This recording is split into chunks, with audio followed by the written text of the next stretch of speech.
I've decided to split the $5 million between my mom and me. This decision came right after my dad's funeral. Bob, who had looked through the inheritance papers without asking, said to me, "Elena, don't be greedy." At that moment, I thought to myself, finally, I can quit my job and be thankful for the old man. But then Bob called him a doddering old man. I couldn't help but blurt out, "Are you talking about my dad?" while ignoring my shock. Bob and my mother-in-law were already excitedly talking about buying a new car and going shopping. With everything going on, I couldn't hold back my emotions any longer. I was about to burst, on top of all the housework, asking for money, and then them insulting my dad. I just couldn't live with Bob and my mother-in-law anymore.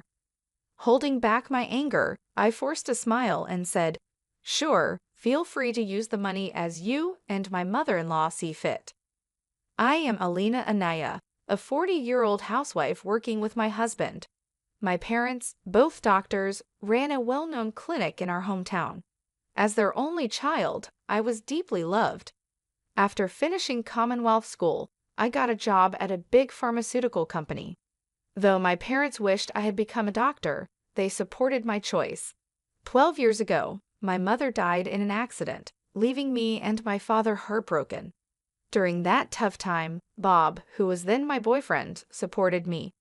We met through a friend and got engaged 4 years after my mom's death. Bob worked in the food and beverage sector and earned less than me, but I believed we could face any challenge and be happy together. My dad was very happy for us.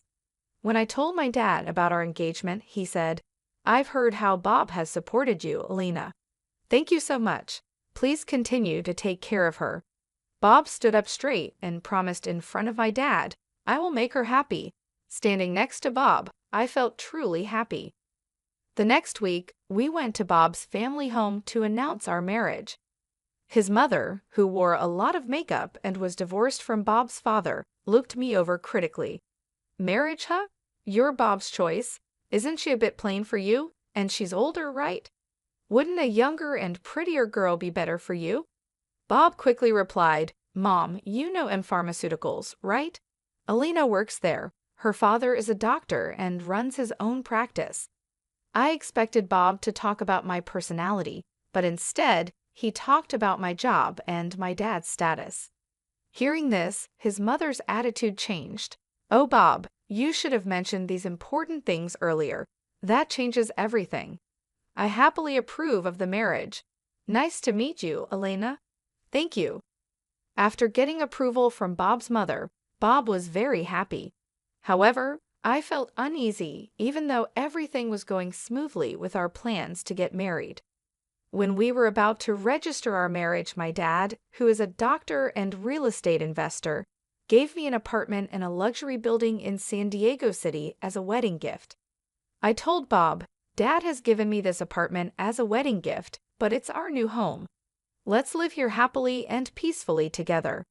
Bob smiled, and we started our married life. However, after getting married, I realized something unsettling. Bob, who had lived with his parents until then, was almost incapable of doing household chores. He couldn't cook, didn't know how to use the washing machine, and showed no interest in learning. He would leave his garbage scattered around, not bothering to clean up. While I wanted us to share household responsibilities, Bob's careless attitude increased my frustration. In the first year of our marriage, I managed all the household responsibilities, even though I had some complaints and since we were still in the honeymoon phase. But with the exhaustion from work and the struggle to keep up with chores, I reached my limit in our second year. I decided it was time to have a serious talk with Bob about sharing household duties. I bravely shared my unhappiness with Bob, but to my disappointment, he responded without any appreciation or thought, saying, "I'm tired from work too. You're much better at chores than I am, right? It's better if you do them since I'm not good at it." Just like that, Bob hardly helped with the chores, and I continued to handle most of our household duties. But that wasn't the only issue. After marrying Bob, I found out his mother also had some strange ideas. Bob wasn't really into celebrating occasions, so I decided to send a quality scarf and some carnations to his mother for Mother's Day. Even though I picked a nice scarf from a department store, his mother called me displeased. She criticized the scarf for not being from a famous brand and said it was ridiculous to send such an unknown item. I tried to explain its quality, but she wouldn't listen, insisting she wanted something from a very famous luxury brand. Shocked, I told Bob about this when he got home, but instead of understanding, he said, "Just do as she says." Bob didn't support me, and from then on, we started giving his mother cash as she demanded. Moreover, by our 7th year of marriage, she began visiting our home frequently, always finding reasons to ask for money. Bob would always smile and give money to his mother without any complaints. Even though I had a job, Bob's income was small, making our daily life just barely manageable. Out of desperation, I had to dip into our savings to cut living expenses. Despite my frustrations, I knew Bob cherished his mother and she had supported me during tough times. She was the mother of someone important to me, and with that thought, I endured. Now, in our 10 years of marriage, I continue to handle all the household chores and keep giving money to my mother-in-law. One day, during this routine, my father, whom I hadn't seen in a while, unexpectedly called me. The story he shared during our rare meeting was shockingly unexpected. He revealed that he was suffering from terminal cancer and that treatment was no longer possible. Overwhelmed with shock, tears spilled from my eyes. My father gently stroked my head, just as he did when I was a child, saying, "Elena, this is fate. Let's accept it quietly." I asked my dad why even he had to go through this. My days became a constant balancing act of work, household duties, and now visits to my father's hospital. While my job was somewhat flexible, managing the house was tough. When I told Bob I would be taking care of my father, he didn't react or offer to help. "It's tough with your father's sudden illness. Please do your best," was all Bob said. He only visited my father in the hospital once. I was so busy taking care of my father that I didn't have time for Bob. If I had time to worry about Bob, I wanted to prioritize my father. One day, as my father lay in his hospital bed, he suddenly asked, "Elena, how is your marriage with Bob going?" Caught off guard, I thought about Bob's attitude at home and his mother's behavior. I couldn't answer properly. Seeing my hesitation, my father seemed to understand and told me, "Elena, you don't have to endure this. Think about your happiness. Don't worry, you won't have any hardships after I'm gone."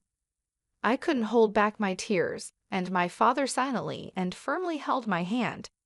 5 months later, the inevitable happened. My father passed away quietly. Engulfed in immense sorrow, I started arranging the funeral. Bob showed no interest in my grief and didn't help with any of the preparations. Despite this, I was too busy with the funeral arrangements to pay much attention to Bob. Many friends and acquaintances attended my father's funeral, making it a heartfelt farewell. Even the indifferent Bob and his mother attended. The day after the funeral, I received a call from a lawyer about my father's inheritance. I arranged a meeting with the lawyer and listened to the explanation. The information was all new and quite surprising. After deducting taxes, like inheritance tax, my father's estate amounted to over $5 million.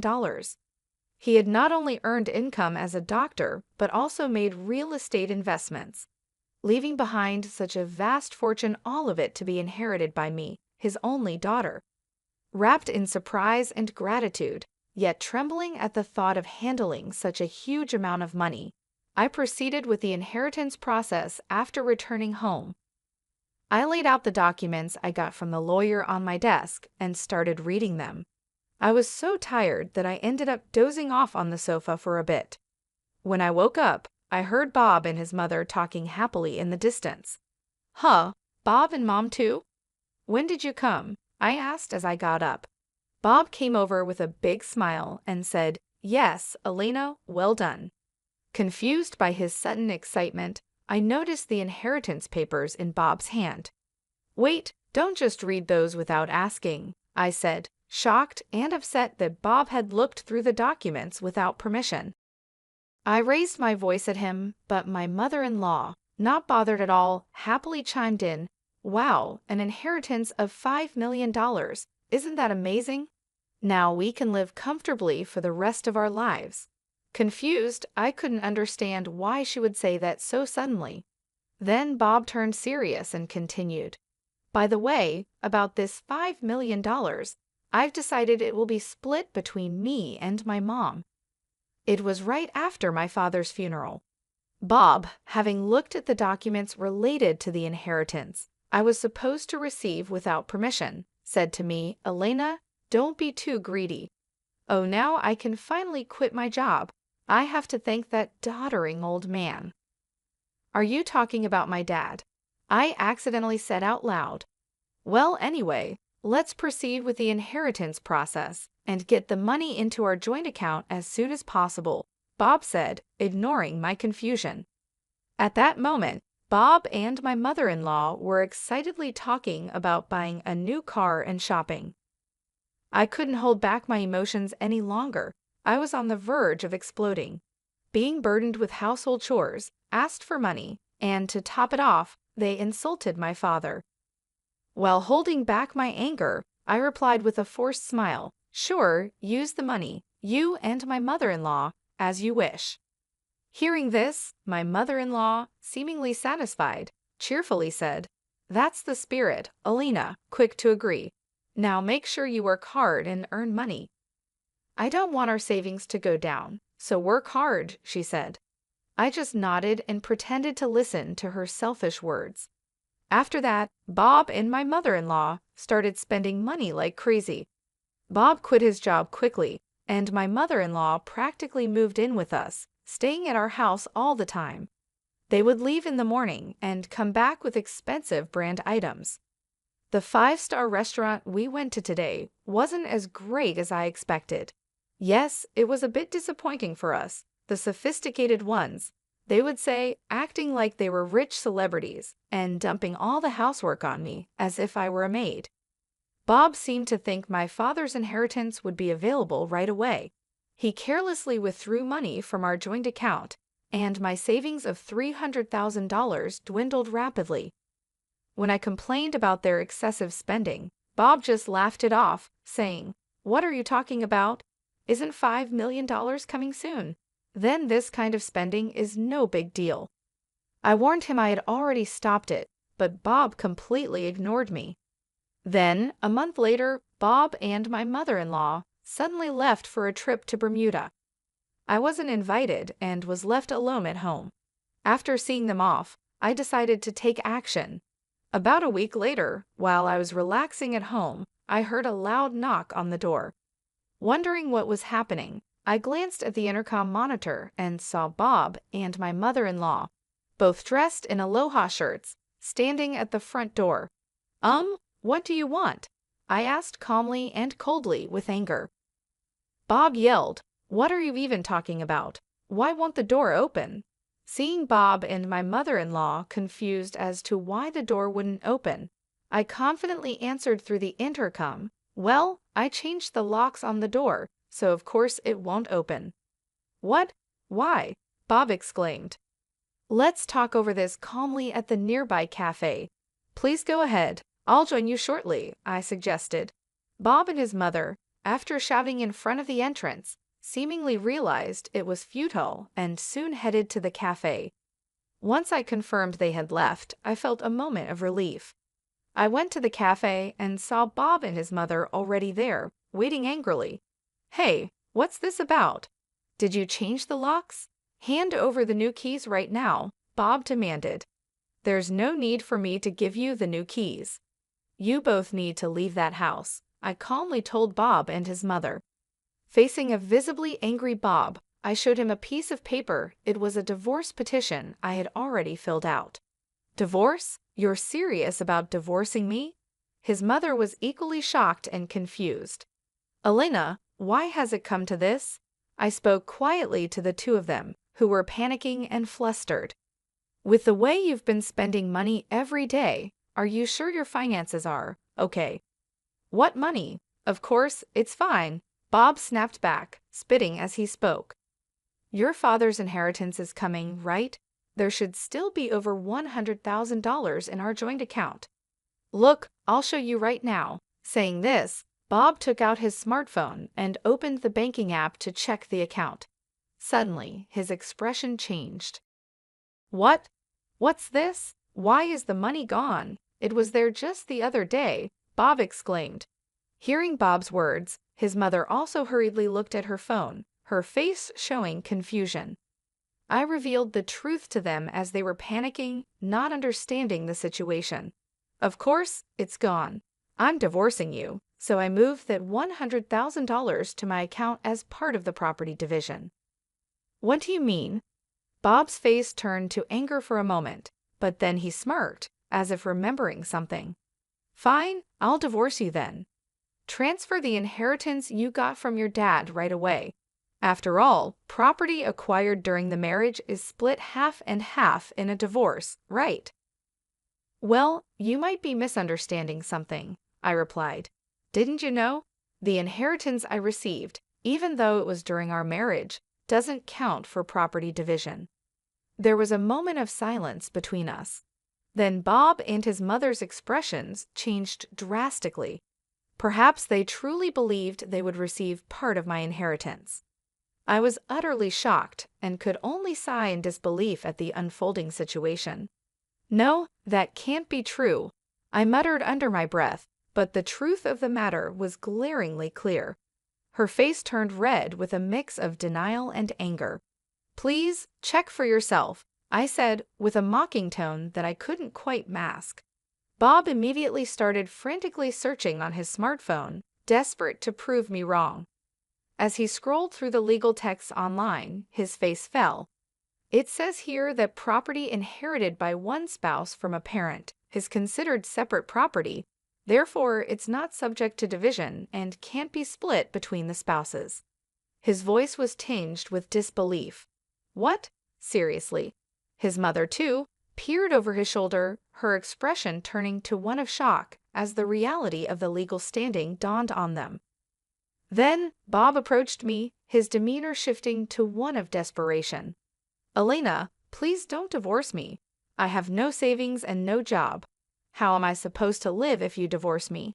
His plea was laden with panic and fear, but I had seen too much and endured too much to be swayed by his sudden show of vulnerability. Facing Bob's pleading, I stood my ground, my voice firm and unwavering. What are you talking about? Take responsibility for your actions. I will never forget how you and your mother treated me. I'm divorcing you, and I'll go to court if I have to. My declaration was clear, a line drawn firmly in the sand. Intimidated by my fierce demeanor, which they had never witnessed before, Bob and his mother recoiled. They shrunk back in fear, whimpering softly. As they stood there, dejected and defeated, I knew I had finally taken a stand. The weight of my decision was heavy but necessary, as I sought to reclaim my dignity and future from the ruins of a marriage that had veered so far off the path I had once envisioned.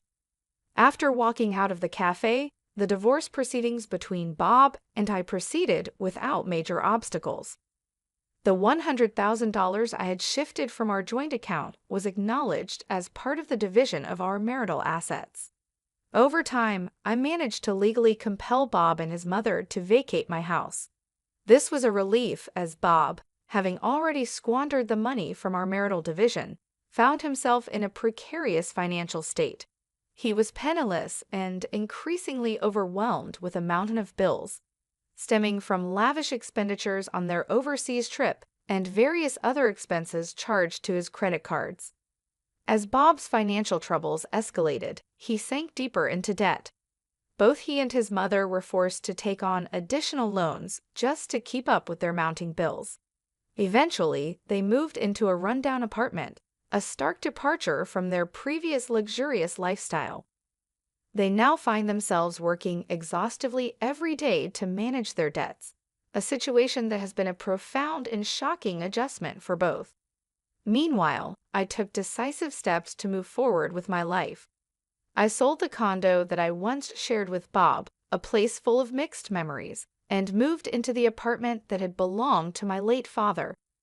This move was not just a change of scenery, it was a step towards reclaiming my independence and starting afresh on my own terms.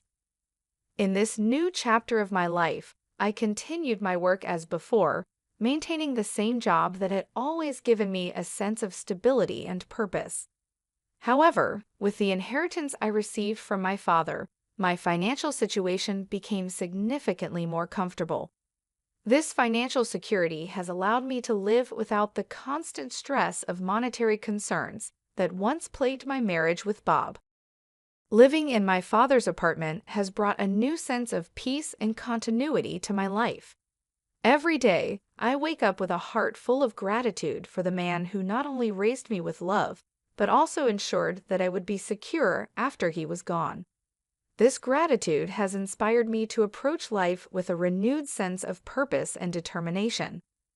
With the lessons learned from my troubled marriage, I am now more committed than ever to protecting my happiness and well-being.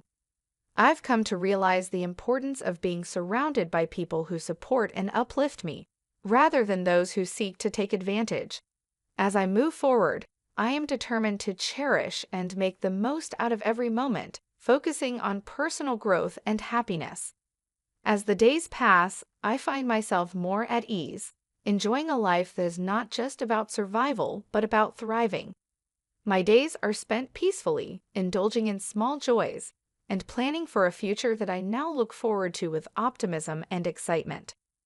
The stark contrast between my life now and the life I shared with Bob serves as a constant reminder of how far I've come and how much I've achieved on my own.